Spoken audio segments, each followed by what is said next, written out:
রাজ্যের ক্ষুদ্র ব্যবসায়ীদের আর্থিক স্বনির্ভরতা বৃদ্ধির লক্ষ্যে রবিবার আগরতলার মুক্তধারা অডিটোরিয়ামে অনুষ্ঠিত হল প্রধানমন্ত্রী স্বনিধি স্কিমের অধীনে সুবিধা বিতরণ অনুষ্ঠান। এই কর্মসূচিতে প্রধান অতিথি হিসেবে উপস্থিত ছিলেন কেন্দ্রীয় হাউজিং অ্যান্ড আরবান অ্যাফেয়ার্স ও বিদ্যুৎ দপ্তরের মন্ত্রী মনোহর লাল। তার সঙ্গে ছিলেন রাজ্যের মুখ্যমন্ত্রী অধ্যাপক ডক্টর মানিক সাহা, সাংসদ রাজীব ভট্টাচার্য, আগরতলা পুর নিগমের মেয়র দীপক মজুমদার, ত্রিপুরা নগর উন্নয়ন দপ্তরের সচিব মিলিন্দ রাম, TRLM এর অধিকর্তা তরিত কান্তি চাকমা সহ অন্যান্য বিশিষ্ট ব্যক্তিবর্গ। অনুষ্ঠানে প্রধানমন্ত্রী স্বনিধি প্রকল্পের অধীনে উপভোক্তাদের হাতে সরাসরি সুবিধা তুলে দেওয়া হয়। ক্ষুদ্র ব্যবসায়ীদের স্বনির্ভরতার লক্ষ্যে এই প্রকল্প গুরুত্বপূর্ণ ভূমিকা রাখছে বলে জানান উপস্থিত অতিথিরা। কর্মসূচি ঘিরে উপভোক্তাদের মধ্যেও দেখা যায় উৎসাহ ও সন্তুষ্টি।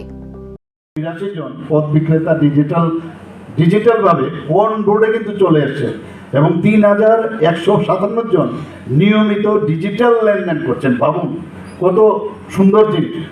আমাদের বিরোধীরা এই নিয়ে কত কটাক্ষ করেছে, আপনারা সবাই দেখেছেন। পার্লামেন্টেও কত রকমের কটাক্ষ করেছে, বলে কিভাবে দেবে। এখন ওনাদের আমার মনে হয় মুখের মধ্যে ঝামা ঘষে দিয়েছেন যে কিভাবে সাধারণ মানুষকে আপনারা সাধারণ ভাববেন না, ইচ্ছে করলে তারাও যে অসাধারণ কাজ করতে পারে, আপনার লেভেলেও কাজ করতে পারে। বরং আপনাদের মধ্যে অনেকে যেটা জানেন না, ওনারা বরং জানেন।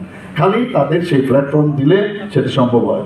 তাদের মধ্যে প্রায় 20 লক্ষেরও বেশি ডিজিটাল লেনদেন অলরেডি সম্পন্ন হয়েছে, যার মোট মূল্য 202.34 কোটি টাকা।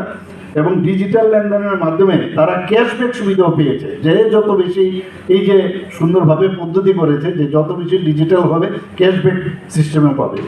তো এই যে অন্তর্ভুক্তিমূলক যে ব্যবস্থা মাননীয় প্রধানমন্ত্রী যেটা চিন্তা করেছেন, সেটা কিন্তু আজকে সফল হয়েছে।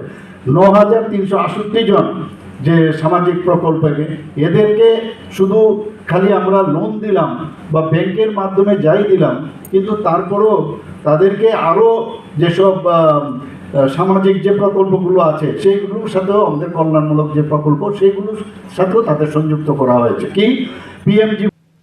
ক্ষুদ্র ব্যবসায়ীদের এই সুবিধা কি সত্যিই বদলে দেবে তাদের ভবিষ্যৎ? আর কেন্দ্র রাজ্য নেতৃত্বের এই বার্তার পর কি নতুন দিক খুলতে চলেছে? নজর এখন সেদিকেই।